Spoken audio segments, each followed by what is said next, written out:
যত বেশি দরুদ পড়বেন আপনার টেনশন তত কমে যাবে। ফজিলত শোনেন, যত বেশি দরুদ পড়বেন আপনার টেনশন দুশ্চিন্তা তত কমে যাবে।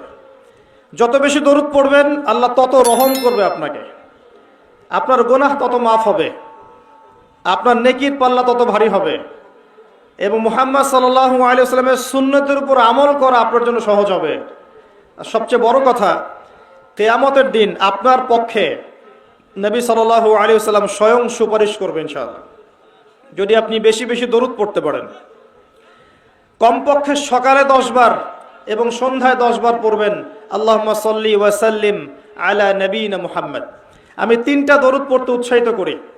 একটা ছোট্ট দরুদ বললাম, আল্লাহুম্মা সাল্লি, বলেন আমার সাথে, আল্লাহুম্মা সাল্লি ওয়া সাল্লিম আলা নবিয়িনা মুহাম্মদ, এটা একটা। অথবা এভাবে বলতে পারেন, আল্লাহুম্মা সাল্লি আলা মুহাম্মদ ওয়া সাল্লিম, আল্লাহুম্মা সাল্লি আলা মুহাম্মদ ওয়া সাল্লিম।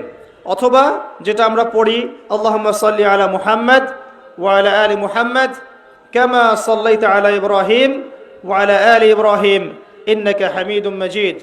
আল্লাহুম্মা বারিক আলা মুহাম্মদ ওয়া আলা আলি মুহাম্মদ কামা বারাকতা আলা ইব্রাহিম ওয়া আলা আলি ইব্রাহিম ইন্নাকা হামিদুম মাজিদ। এই দরুদের অর্থ কয়জন জানেন? হাত উঁচু করেন দেখি।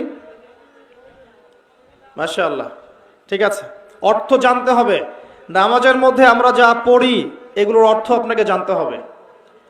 সানার মধ্যে কি পড়ছেন, আল্লাহু আকবারের অর্থ কি, আজানের অর্থ কি, ইকামতের অর্থ কি, এই যে কদ কামাতিস সালাহ বলছে এর অর্থ কি, আসসালাতু খায়রুম মিনান নাওম এগুলোর অর্থ কি, সূরা ফাতিহার অর্থ কি, একটা সূরা মিলাচ্ছেন সূরা ইখলাস এর অর্থ কি, রুকুর তাসবিহতে আপনি কি পড়ছেন, সামি আল্লাহু লিমান হামিদা মানে কি, রব্বানা ওয়া লাকাল হামদ মানে কি, সিজদায় গিয়ে আপনি কি পড়ছেন, তাশাহুদের অর্থ কি, দরুদের অর্থ কি, দোয়ায়ে মাসুরের অর্থ কি, এগুলোর অর্থ আপনাকে জানতে হবে।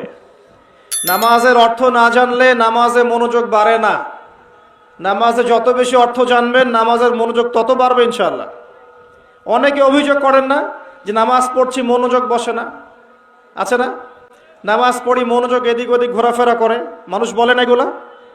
একটা বড় কারণ, মেজর কারণ হচ্ছে নামাজে যা পড়ি আমরা তার অর্থ আমরা জানি না। এটা একটা প্রথম কথা। অর্থ পড়তে উৎসাহিত করলে কিছু মানুষ আবার বিতর্কিত করতে চায়, কিন্তু অর্থ না জানলে আপনি মূল ফ্লেভারটা পাবেন না। তোতা পাখির মতো খালি মুখস্থ করে গেলে আর পড়ে গেলে আপনি মূল যে মেসেজ সেটা পাবেন না কখনোই।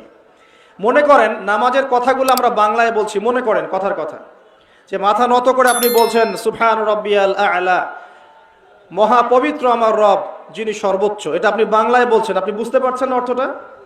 যখন আপনি বুঝতে পারছেন তখন আপনার ভিতর বিনয় আসছে না? আল্লাহর প্রতি বিনয় আসছে না? আপনি দোয়া করছেন আল্লাহর কাছে হাত তুলে, আল্লাহুম্মা আতিনা ফিদ দুনিয়া হাসানা ওয়া ফিল আখিরাতি হাসানা ওয়া কিনা আযাবান নার। আপনি এর অর্থ জানেন না, আপনি কি এর ভিতরে ঢুকতে পারলেন?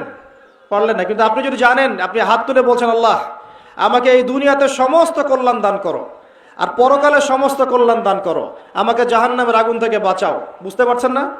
তখন মনোযোগ বাড়ছে না?